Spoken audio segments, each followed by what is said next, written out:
Hey everyone, welcome back to our channel app tutorial. On today's video, I'm going to show you how to be a host on booking.com. It's very quick and easy, so let's get started. First, open your preferred web browser and type in admin.booking.com. Once you do that, on the screen you can see there are options like sign in and create your partner account. Select create your partner account, then give your email address. Once you do that, tap on continue. Now all you have to do is give your first name, last name, your phone number, then tap on next. Now you have to create a password. I'm gonna choose my own password. Next, you have to tap on create account.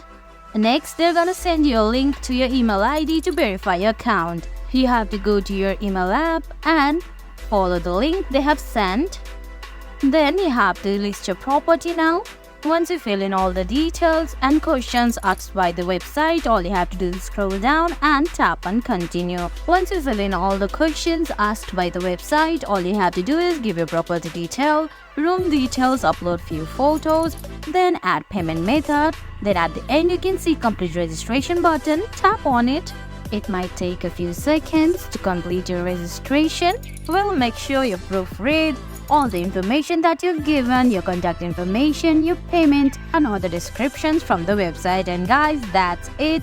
That's how you become a host in booking.com. I hope you found this video helpful. If you did, please give it a thumbs up, leave a comment, subscribe to our channel, and hit that bell icon. See you in the next video. Thanks for watching.